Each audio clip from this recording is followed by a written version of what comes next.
செங்கோட்டையன் அவர்கள் 77 அதாவது அதிமுக சந்தித்த முதல் தேர்தலே அவருக்கு எம்எல்ஏ சீட் கொடுத்தாங்க. ஏன்னா கொடுத்தவர் எம்எல்ஏ ஆனால் சத்தியமங்கலத்தில். அதை தொடர்ந்து ஏறத்தாழ கோபிச்செட்டிப்பாளையத்தில் 8 முறை 10 முறை சீட்டு கொடுத்தாங்க. அது 9 முறை ஜெயிச்சிருக்காரு. இன்னும் சொல்லப்போனால் தமிழ்நாட்டில் நீண்ட காலமாக ஒரே தொகுதியுடைய எம்எல்ஏவாக இருக்கிறது செங்கோட்டை. இவர்கள் சொல்லுகிற தாவேக்காவுக்கும் திமுகவுக்கு அப்படிங்கிற போட்டி அப்படிங்கிற அரசியலை நம்ம எடுத்தோன்னா இது வந்து ரொம்ப அதாவது ரொம்ப பழமையாக டெக்னிக் சார். முதல் தேர்தல் 1951 நடந்துச்சுல, அதில் ஜவஹர்லால் நேரு என்ன பண்ணாங்க, கம்யூனிஸ்ட் கட்சி தான் மிகப்பெரிய பலம் வாய்ந்த கட்சி இந்தியா முழுக்க. ஆனால் அந்த கட்சிகளை வந்து விமர்சனம் பண்ணலை. ஜனசங்கம்ங்கிற ஒரு கட்சி, அதாவது பாரதிய ஜனதா முன்னோடியான ஜனசங்கத்தை தான் அவர் சொல்கிற அந்த மக்கள் முறைகளை ஏற்காத காரணப்படுகிறது இல்லையா. இது வந்து அவருக்கு அது தேவை. ஏன்னா அவர் வந்து ஏற்கனவே இந்த தேர்தல் ஆட்சிக்கு வர்றதுக்கு முன்னாடி ஒரு பெட்டி எல்லா ஊர்லேயும் போய் வாங்கிட்டு இருந்தார் தெரியுமா. இதில் மனு போடுங்க.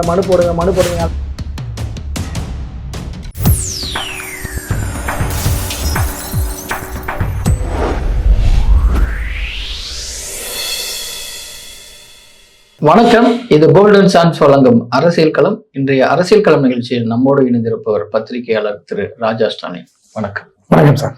அதிமுகவில் வந்து கிட்டத்தட்ட 50 ஆண்டு அரசியல் பயணம், 9 முறை எம்எல்ஏ, இப்படி பல்வேறு அமைச்சர்கள் இப்படின்னு பல்வேறு காலகட்டங்கள் வந்து அதிமுகவில் ஒரு முக்கிய தலைவராக இருந்தவர் என்று தமிழக வெற்றி கழகத்தில் வந்து இணைந்திருக்கிறார். இது வந்து அந்த தமிழக வெற்றி கழகம் வந்து இப்போ புதிதாக தொடங்கப்பட்ட ஒரு கட்சி. இவ்வளவு அனுபவம் வாய்ந்த தலைவர் அந்த கட்சியை நோக்கி செல்வதற்கு காரணம் என்ன? அவர் சொல்லும் குற்றச்சாட்டு என்னன்னா, நான் அதிமுக வந்து ஒருங்கிணைக்கணும்னு நினைச்சேன், எனக்கு கட்சி விட்டு நீக்கினாங்க அப்படின்னு சொல்லிட்டு அந்த குற்றச்சாட்டு பற்றி. செங்கோட்டையன் அவர்கள் 77 அதாவது அதிமுக சந்தித்த முதல் தேர்தலே அவருக்கு எம்எல்ஏ சீட் கொடுத்தாங்க. ஏன்னா கொடுத்தவர் எம்எல்ஏ ஆனால் சத்தியமங்கலத்தில். அதை தொடர்ந்து ஏறத்தாழ கோபிச்செட்டிப்பாளையத்தில் 8 முறை 10 முறை சீட்டு கொடுத்தாங்க. அதில் 9 முறை ஜெயிச்சிருக்காரு. இன்னும் சொல்லப்போனால் தமிழ்நாட்டில் நீண்ட காலமாக ஒரே தொகுதியுடைய எம்எல்ஏவாக இருக்கிறது செங்கோட்டையன். அந்த ஒரு பெருமை அவருக்கு இருக்கு. ஆனால் இப்படி இருந்ததோடு மட்டும் இல்லாமல் கட்சியுமே 91 அவருக்கு அமைச்சரவையில் இடம் கொடுத்தாங்க. அப்புறம் அவர் மேலே இப்போ சிக்கல் வரும்போது 2012 பிறகு அவர் கட்சி விட்டு இப்போ பரிசில் அம்மாவால் நீக்கப்படுறாரு. நீக்கப்பட்ட பிறகும் 2016 மீண்டும் சீட்டு கொடுக்குறாங்க. சீட்டு கொடுத்து எம்எல்ஏ ஆகிறாரு. ஆனால் அமைச்சரவையில் இடம் தரவில்லை. இங்கே தான் முக்கியமான இடத்த நம்ம பார்க்க வேண்டியது. என்ன முக்கியமானன்னா, எடப்பாடியார் தான் 2017 அவர் கல்வித்துறை அமைச்சராக ஆக்குகிறார். என்ன இபிஎஸ் அவர்கள் அதிகாரத்துக்கு வந்ததுக்கு பிறகு புரட்சி அம்மா உங்களுக்கு கொடுக்கல. ஆனால் அவர்கள் மறைவுக்கு பிறகு எடப்பாடியார் பொறுப்புக்கு வந்ததுக்கு பிறகு உங்களுக்கு அமைச்சரவையில் இடம் கொடுக்குறார். அந்த அளவுக்கு உங்களுக்கு முக்கியத்துவம் கொடுக்குறார். என்ன அப்படி முக்கியத்துவம் கொடுக்குற எடப்பாடியாரையே நீங்கள் இன்னைக்கு வந்து வெளியே அவரை வந்து நெருக்கடிக்குள்ளாக்குறீங்க. ஒரு தலைமைக்கு ஆலோசனை சொல்லலாங்க, அது எங்கே சொல்ல வேண்டிய இடம்?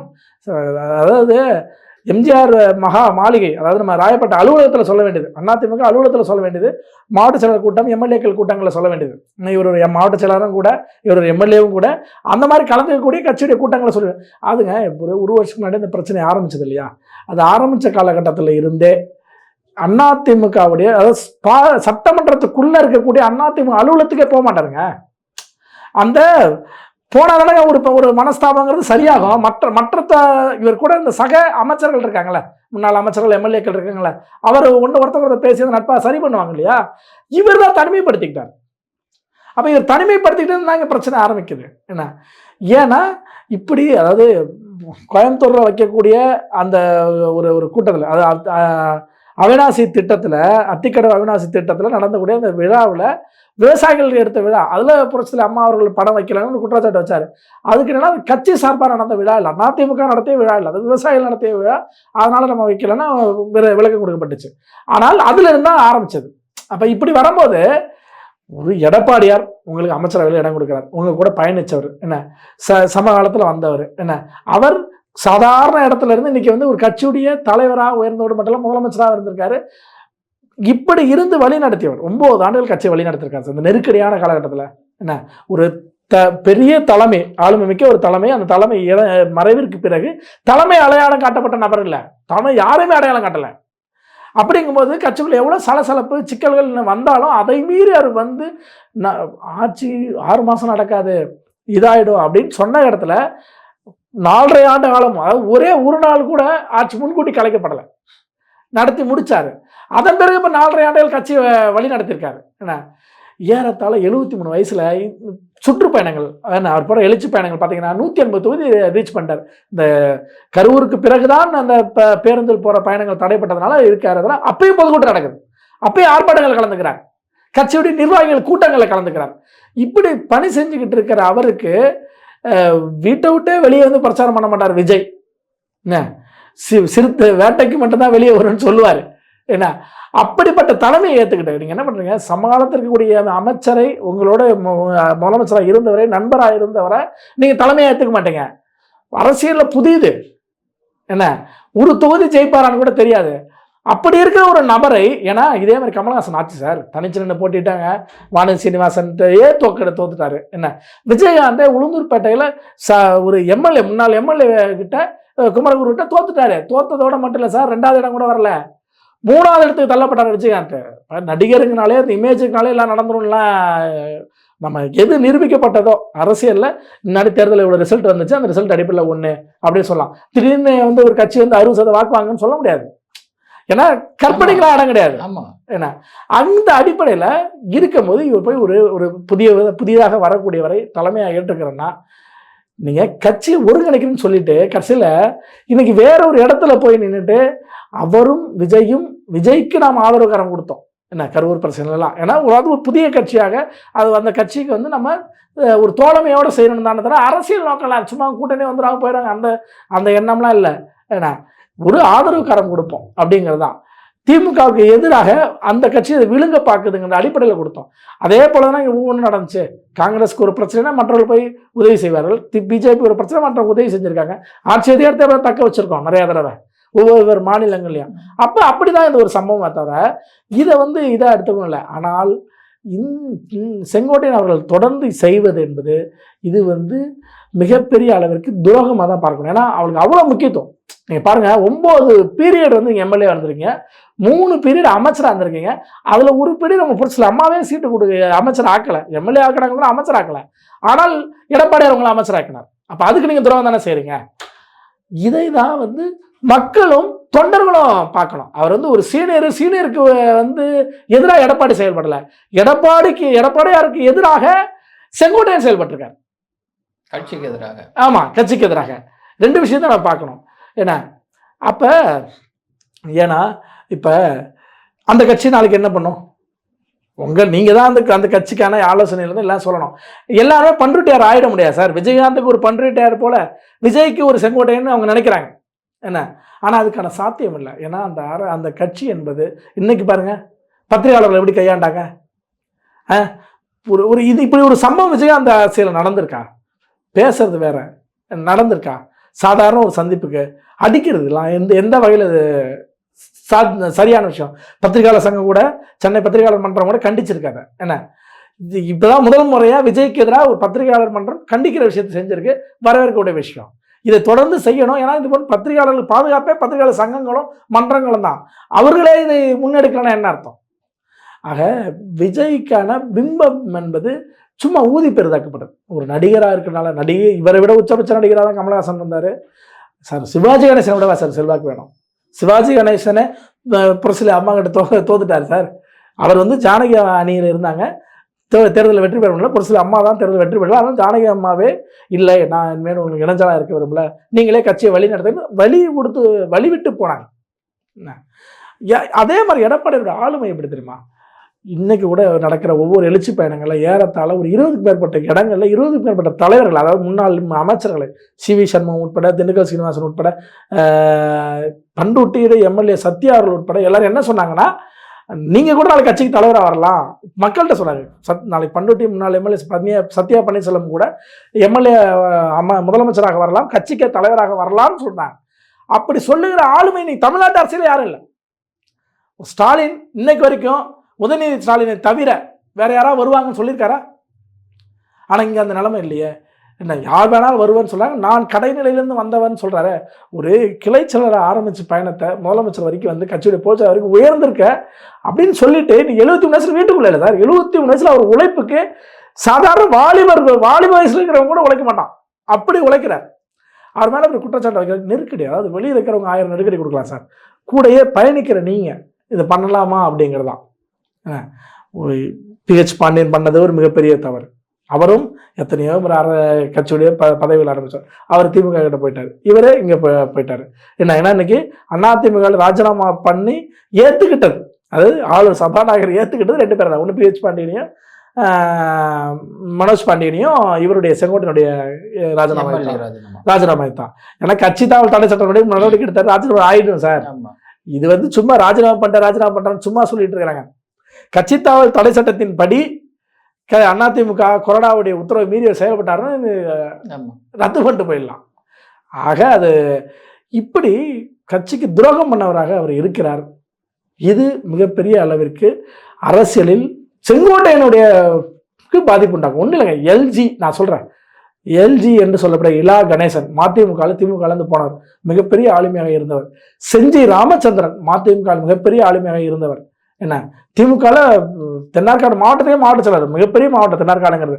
கடலூர், விழுப்புரம், திருவண்ணாமலை பாதி பகுதி இதெல்லாம் சேர்த்தது தென்னார்காடு. இதுக்கு மாவட்ட செயலர் இருந்தவர் என்னவா இருந்தார். அதன் பிறகு மதிமுக போனார், ஒரு முறை அமைச்சராக இருந்தார். பட் அதுக்கப்புறம் அவர்கிட்ட அவர் தேர்தல் அடிக்கும் வரவு செலவு கணக்கு பார்த்த வந்தவர் தான் பொன்முடி. இன்னைக்கு பொன்முடி அவர்களுக்கு என்ன முக்கியத்துவம் இருக்கு? அந்த முக்கியத்துவம் இருக்கு இல்லையே. அதை தான் இவர்கள் உணரணும். என்ன இந்த மாதிரி எத்தனையோ ஆளுமைகள் அரசியலில் காணாமல் போயிரு. திருநாவுக்கரசர் என்ன பிஜேபியில் இருக்கக்கூடிய திருநாவுக்கரசருக்கு நீங்கள் என்ன நிலைமை? ஏன்னா எங்கே இருந்த ஆளுமைகள்? அப்போ இப்படியான ஆளுமைகள் நாளைக்கு போய் அந்த கட்சிக்கு தான், அதாவது விஜய்க்கும் ஒரு சிரமம், அவரும் எதிர்காலம் இல்லாமல் போயிடும். என்ன ஆனால் அதிமுகவுக்கு இழப்பில்லை. ஏன் இழப்பில்லை? இவர் ஒரு வாக்கு வங்கி உடைக்க மாட்டார். ஒரு சாதாரணமாக அங்கே இருக்கக்கூடிய ஒரு ஒன்றிய செயலர் நிற்க வச்சு அதே கோபிச்செட்டிப்பாளையத்தில் செங்கோட்டையனை வீழ்த்திடுவாங்க. அது நிறைய நடந்திருக்கு அந்த மாதிரி சமயம். அதுக்கு தான் சொன்ன விஜயகாந்த் குமரூர் என்கிற MLA-வால் வீழ்த்தப்பட்டார். அப்போ விஜயகாந்தை விடவா நீங்கள் ஒரு பிரபலம் வேணும் உங்களுக்கு? கமலஹாசன் சமீபத்தில் வானதி சீனிவாசன் அவர்களால் தேர்தலில் வீழ்த்தப்பட்டார். கடைசியில் என்ன பண்ணாரு? டார்ச் லைட்டை உடைச்சாரு, ஊழலுக்கு எதிராக பண்றாரு, எல்லா வேலையும் பண்ணாரா? ஆனா யாருக்கு எதிராக டார்ச்சை உடைத்தாரோ அதே கட்சியோட கூட்டணி திமுக எதிராக தான் அப்புறம் ஆரம்பிச்சாரு. திமுக எதிராக தானே கூட்டணி, இன்னைக்கு கூட்டணிக்கு மாநில MP ஆகி சுருங்கிட்டாரு. அதுதான் நடக்க போகுது யதார்த்தமா. அதை தான் நாம் சொல்லுகிறோம். இது நாம் செங்கோட்டையன் அவர்கள் செய்தது என்பது மிகப்பெரிய பிழை. இந்த பிழை அவர் செய்திருக்கக்கூடாது. அதுதான். ஏன்னா யாரோ ஒருத்தர் கட்சியில் இப்போ அன்வர் ராஜா மாதிரி ரிட்டையர்மெண்ட் ஏஜில் இல்லை, இப்போ அதிகாரத்தில் இருக்கிற ஒருத்தர் என்ன கட்சி எவ்வளோ விஷயம் உங்களுக்கு செஞ்சதுக்கு பிறகு கூட என்ன சார் வேணும்? 9 பீரியட் நீங்கள் MLA இருந்திருக்கீங்க, 3 முறை அமைச்சராக இருந்திருக்கீங்க, அதர் வீரம் என்ன சார் வேணும்? இன்னும் என்ன சார் வேணும் உங்களுக்கு? சரி, நீங்க முதல்வர் நாற்காலிக்கு விரும்புறீங்கன்னு வச்சுங்களேன். இப்ப விஜய் முதல்வர் நாற்காலிக்கு உடைய வேட்பாளராக இருப்பாரா? நீங்க வேட்பாளர் இருப்பீங்களா? விஜய் தானே அந்த கட்சியுடைய தலைவர், விஜய் தானே, விஜய்க்கு தானே ஓட்டு விழும், செங்கோட்டையனுக்காக ஓட்டு விழும். ஆக அது யதார்த்தத்தை புரிஞ்சுக்கணும்ல. நீங்க எடப்பாடியார் ஏத்துக்க மாட்டாரா, ஆனா விஜய் ஏத்துக்கிட்டாரா என்ன அர்த்தம்? திரு விஜய் அவர்கள் என்ன சொல்றாரு அப்படின்னா, திமுகவுக்கும் தமிழக வெற்றி கழகத்துக்கு தான் போட்டி, எங்களுக்கு 2 பேருக்கு மட்டும் தான் போட்டின்னு சொல்லிட்டு இருக்காங்க. ஆனா தமிழ்நாட்டுடைய அரசியல் அதிமுக வர்சஸ் திமுக அப்படின்னு தான் போயிட்டு இருக்கு.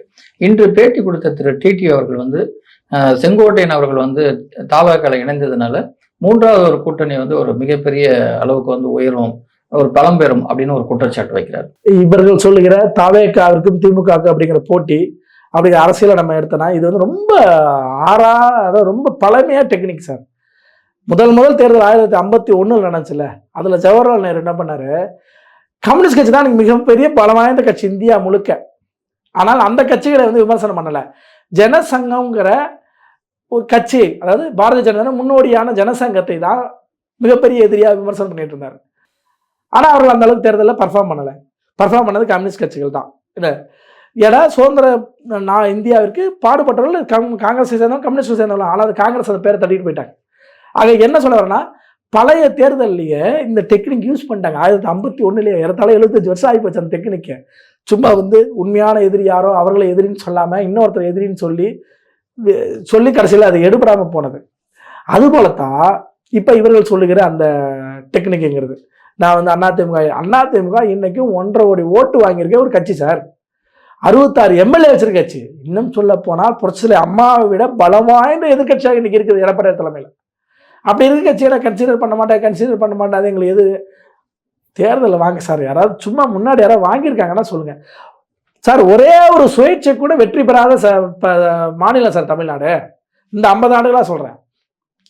1951 பிறகு சுயேட்சைகள் தமிழ்நாட்டில் வெற்றி பெறலை. அதுவும் கடந்த 50 ஆண்டுகளாக வெற்றி பெற்றவர்கள் கட்சி விட்டு கோச்சிட்டு போன 2 பேர் தான் இருக்காங்களே தவிர மற்றபடி அவர்களும் மீண்டும் அதே கட்சியில் தாய் கட்சியில் சேர்ந்துட்டாங்க. தனிச்சு நின்று ஒரே ஒரு சுயேட்சை கூட வெற்றி பெற்றது கிடையாது. அப்படிப்பட்ட இடத்துல போய் இவர்கள் வந்த உடனே யாராவது ஒரே ஒரு கட்சி 20% மேலே ஓட்டு வாங்கிருக்கலாம் சார். நான் என்ன சொல்கிறேன், ஒரு சட்டமன்ற தொகுதிக்கு ஒரு 1.5 லட்சத்துலேருந்து 2 லட்சம் ஓட்டு போலாகும்னு வச்சுக்கோம். போலாகுது. அந்த போலாகிற ஓட்டில் ஒரு 40%, 35% 40% எடுக்கிறவங்க தான் வெற்றி வேட்பாளராக மாறுவாங்க. 40, 50க்கு. ஆமாம், ஏன்னா யாருமே 50 தாண்டதே ஒரு சில தொகுதி தான் தாண்டுறாங்க. இப்போ ஏதாவது இந்த கடந்த ஒரு 25 ஆண்டுங்க எடுத்துங்க. இந்த 25 ஆண்டில் யாராவது ஒருத்தர் 3வது அணிங்கிறது 10%க்கு மேலே வாங்கியிருக்காங்களா? மக்கள் நல கூட்டணி இருந்துச்சு. மக்கள் நல கூட்டணி வாங்கின வாக்கால் அதிமுக வாய்ப்பு தான் நிறையா பெருகுச்சு. இன்னும் சொல்ல போனால் 5 லட்சம் வாக்குகள் வித்தியாசம் ஆட்சி மாற்றமே நடந்துச்சு 2016 புரட்சி அம்மா இருக்கிற காலத்தில். அந்த ஆட்சி மாற்றத்தில் என்ன நடந்துச்சுன்னா 5 லட்சம் ஓட்டு கூடுதலாக வாங்கி ஏறத்தாழ 136 தொகுதி வெற்றி பெற்றாங்க. அப்போ திமுக அதே நேரத்தில் எவ்வளோ வாக்கு வாங்கினாங்க தெரியுமா? 5 லட்சம் ஓட்டு தான் கம்மி. ஆனால் அவர்கள் வெற்றி பெற்ற எம்எல்ஏக்கள் 89. அப்போ எத்தனை அதிகம் பாருங்கள். ஏறத்தாழ 47 சட்டமன்ற தொகுதியில் வெறும் 5 லட்சம் ஓட்டால் கூடுதலாக வந்துச்சு. அதுதான் இந்த ரிசல்ட்டில் நடக்க போகுது. இதைத்தான் பீகார் தேர்தலும் காட்டியிருக்கு. நீங்கள் பிரசாந்த் கிஷோர் வாங்கிய ஓட்டுக்களால் நிறையா தொகுதிகளில் 1000 வாக்குகள் வித்தியாசத்தில் வெற்றி கிடைச்சிருக்கு பாஜக அணிக்கு. இதே தான் இங்கேயும் நடைமுறையாகுது. இப்போ இருக்கிற விஷயம் தான் சொல்கிறேன். ஆக விஜய் ஒரு காணல் நீராக, ஏன்னா அவர் வரமாட்டார் நான் சொல்ல வரல, அவர் தேர்தலில் வரமாட்டார் சார். 20 லட்சம் ஓட்டு ஒத்துக்கிறேன். அதுக்கு நான் 50 லட்சம் ஓட்டு 1 கோடி ஓட்டுலாம் சாத்தியமே இல்லை சார். ஒரு கட்சி என்ன வேணாலும் சொல்லுங்கள், கூட்டணிக்குள்ளே போய் வேணால் வரலாம். அது 3வது அணியாக இருந்துன்னா வேலைக்கு 3வது அணியாக போட்டியிட்டு பாட்டாளி மக்கள் கட்சியாக இருக்கட்டும், மக்கள் நல கூட்டணி மதிமுக தேமுதிக போன்ற எல்லாம் சேர்ந்து கட்டி கூட என்ன பண்ணாங்க சார்? மொத்தமாக அந்த அணியே வாங்கின ஓட்டு 2.5% ஓட்டு சார் மக்கள் நல கூட்டணி விஜயகாந்த் தலைமையில். அதே மாதிரியான ஒரு பாப்புலாரிட்டி தான் இவருக்கும் சார். நான் இதை விட இன்னும் சொல்ல போனால் வைகோ ஒரு மாஸ் லீடராக இப்போ அறியப்பட்டுச்சு. அவர் தேர்தலில் இப்போ ஒன்றும் பர்ஃபார்ம் பண்ண முடியல. அதுக்கு அடுத்து ஒரு மாஸ் லீடராக வெளியே வந்தது தெரிஞ்சது விஜயகாந்த் அவர்கள். அவருமே 2006 விருத்தாசலத்தில் வெற்றி பெற்றார் ஒரே ஒரு தொகுதியை. அடுத்தது அதிமுக கூட்டணி வந்ததுனால தான் அவர் 29 தொகுதி ஜெயிச்சார். அதே நான் தனக்கு பெரிய பணம் வந்துச்சுன்னு நினச்சிக்கிட்டு அடுத்த தேர்தல் தனிச்சு போட்டார் மக்கள் நல கூட்டணி வச்சுக்கிட்டு. ஆனால் உளுந்து பெட்டில் அவரே தோத்துட்டார்.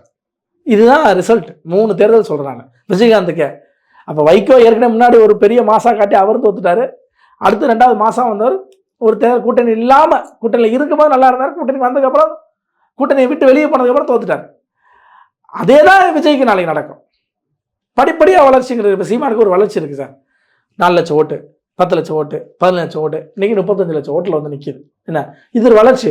இப்போ இது ஏதோ ஒரு கட்டத்தில் எங்கேயா ஒரு இடத்த கூட்டணிங்கிற இடத்த வரலாம். இல்லை அதை தவிர ஒரு சில தொகுதியில் 50,000 ஓட்டெல்லாம் வாங்க ஆரம்பிச்சிட்டாங்க. அந்த அடிப்படையினா ஒரு வெற்றி வேட்பாளர் 70,000 to 90,000 ஓட்டு வாங்கியிருக்கணும் சார். ஒரு 200 மேற்பட்ட தொகுதியில் ரிசல்ட் எடுத்து பாருங்கள். 70 to 90,000 ஓட்டு தான் வாங்கி ஜெயிச்சிருப்பாங்க.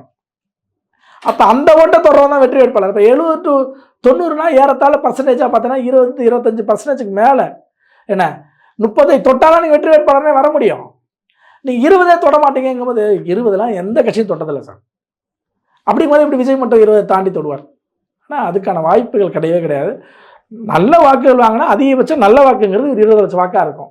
அந்த 20 லட்சம் வாக்கில் 2லேருந்து 4 எம்எல்ஏக்கள் வர வாய்ப்பு அதிகம். அதற்கு மேலே இரட்டை இலக்கணங்களில் கூட வரமாட்டாங்க. 3வது அணியை அமைச்சு போட்டிட்டா கூட, அதுவும் 3வது அணிலாம் இல்லை தனிச்சு அப்படின்னா சுத்தமாக கிடையாது.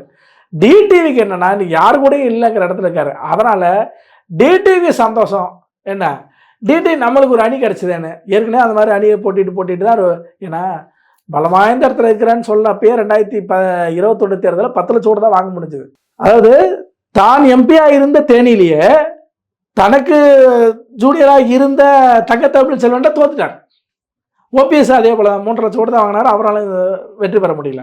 ஏறத்தாழ 1 லட்சம் 2 லட்சம் வாக்குகள் வித்தியாசத்தில் தோல்வி அடைச்சிட்டாங்க.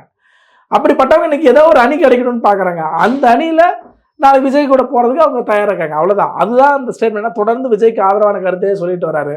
என்ன அவர் இபிஎஸ் கூட போக மாட்டாருன்னு சொல்லிட்டு வராரு. இது ஆனால் எடப்பாடியார் மிக தெளிவாக அரசியலை சொல்கிறார். திமுக தவிர எங்கேயும் எதிர்த்து பேசுறது, அதாவது எதையும் பேசாதீங்க, யார் வேணாலும் யார் கூட்டணி வேணாலும் வரலாம். நாம் ஒவ்வொரு முறையும் 2019 தேர்தல் அவர் தலைமையேற்று சொல்கிறேன். 2019 தேர்தலில் நாம் கடைசியில் தான் முடிவெடுத்தோம். 2021 கடைசியில் தான் முடிவெடுத்தோம். 24 பார்லிமெண்ட் தேர்தலில் நம்ம கடைசியில் தான் முடிவெடுத்தோம். அதனால் அதன் அடிப்படை தான் தேர்தல் நாம் கூட்டணி முடிவெடுப்போம். அதனால் நீங்கள் பொங்கல் வரை காத்திருங்கள்னு அடிக்கடி சொல்லிட்டு இருக்காரு. அதனால் இவர்கள் அவசரப்பட்டால் அது யாரும் இது பண்ண முடியாது. ஆனால் விஜய் அவர்கள் கூட்டணி இல்லாமல் போட்டியிட்டால் ஒரு தொகுதி கூட வெற்றி பெற முடியாது. சமீபத்தில் பேசிய திரு சிஎம் ஸ்டாலின் அவர்கள் எதிர்க்கட்சி தலைவர் திரு எடப்பாடியை பார்த்து டெல்லியில் மோடியிடம் நீங்க தமிழக விவசாயிகளுக்கான அந்த நலன்கள், அந்த ஈரப்பத நிலங்களை கொள்முதல் பண்ணணும் அப்படின்னு சொல்லி ஒரு விஷயத்த சொல்றாரு. அதற்கு வேர்க்காத காரை நான் அனுப்புறேன் அப்படிங்கிற ஒரு தொனிலையும் பேசியிருக்காரு. அதற்கு பதில் சொன்ன திரு இபிஎஸ் அவர்கள் என்ன சொல்றாரு அப்படின்னா, சிஎம்மா இருக்கிறது அதுக்கு தானே உங்களை சிஎம் ஆகியிருக்காங்க, அதை விட்டுட்டு என்கிட்ட ஏன் கேள்வி கேட்குறீங்க அப்படிங்கிற ஒரு பதிலும் சொல்லியிருக்காரு. அவர் சொல்ற அந்த நக்கல் முறை இருக்குல்ல, வேர்க்காத காரை அனுப்புறேங்கிறது இல்லையா, இது அவருக்கு அது தேவை. ஏன்னா அவர் ஏற்கனவே இந்த தேர்தல் ஆட்சிக்கு வர்றதுக்கு முன்னாடி ஒரு பொட்டி எல்லா ஊர்லயும் போய் வாங்கிட்டு இருந்தார் தெரியுமா. இதுல மனு போடுங்க. அந்த அந்த பொட்டி எங்க திறந்தாரா? எப்பயாவது அந்த பொட்டியில போட்ட மனுவை படிச்சு இந்த மனுவுடைய கோரிக்கையை நான் நிறைவேற்றுறேன்னு சொன்னாரா? 100 நாள்ல நிறைவேற்றேன்னு சொன்னாரு. 100 நாள் நிறைவேற்றேன்னு சொன்னாரு. ஒவ்வொரு ஊர்களையும் வாங்கினார். ஆனா அது இல்லை. ஆக அவருக்கு தான் தேவைப்படும். இது என்னது, நெல் வயல்ல கம்பளத்தை போட்டுக்கிட்டு ஷூ போட்டுக்கிட்டு போனாரு. அப்படியா செஞ்சாரு எடப்பாடியார்?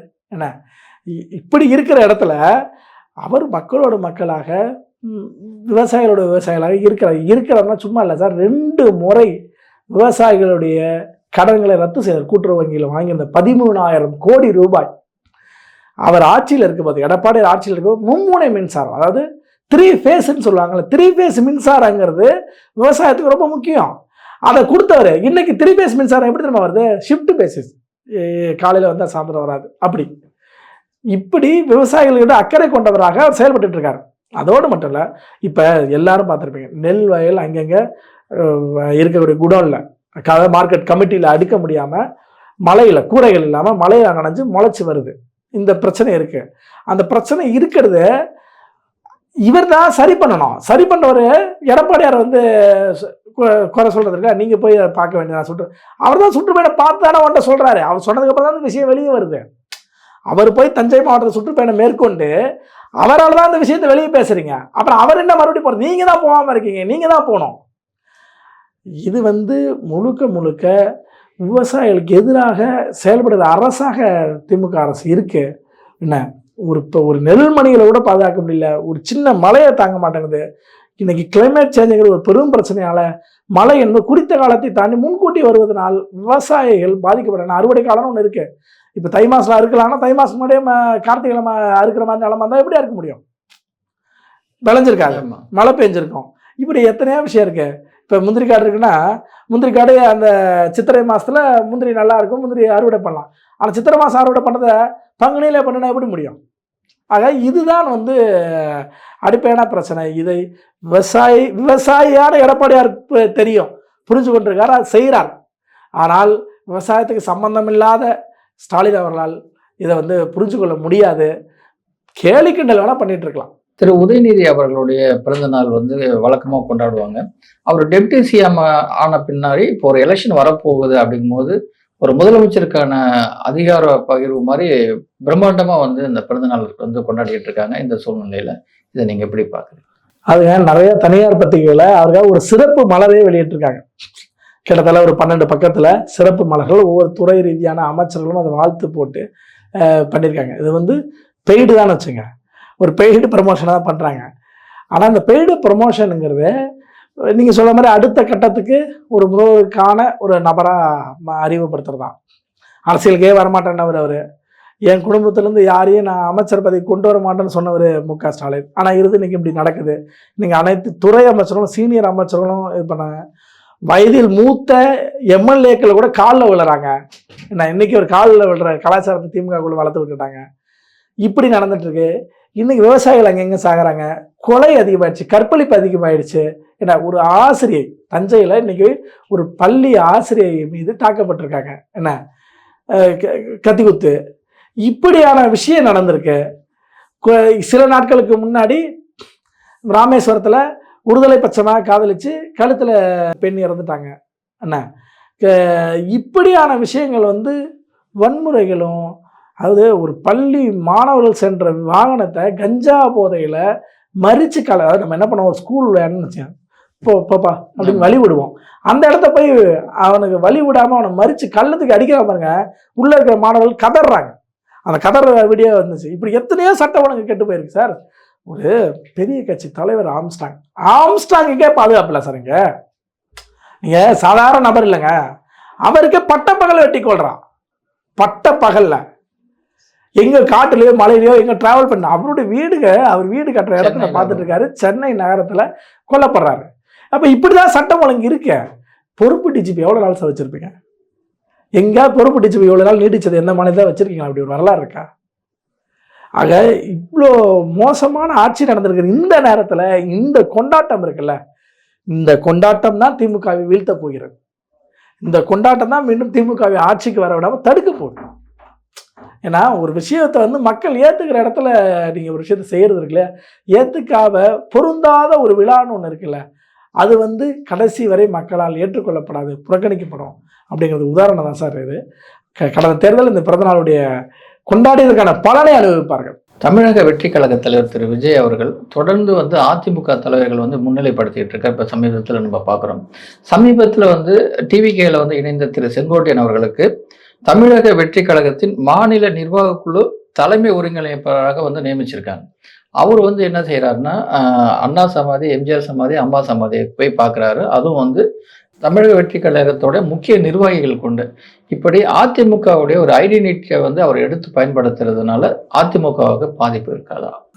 ஒரு விசித்திரமான விஷயம் என்னன்னா, கட்சியில் சேர்ந்துட்டேன், தாவேக்கால இருக்கிறேன் அப்படிங்கிறதோடு மட்டும் செங்கோட்டை இல்லாமல் புரட்சித்தலைவி அம்மாவின் புகைப்படத்தை நான் சட்டப்பையிலேருந்து எடுக்க மாட்டேன் அப்படிங்கிறதோட அர்த்தம் என்னன்னா, ஏற்கனவே விக்கிரவாண்டியில் போட்ட மாநாட்டில் 50 தலைவர்களாக அஞ்சலி அம்மாள், பெரியார், காமராஜர், அம்பேத்கர் போன்றவர்களை எப்படி வச்சுருந்தாங்களோ அதான் வச்சுருந்தாங்க. அப்போ அண்ணாவும் எம்ஜிஆரும் இல்லை.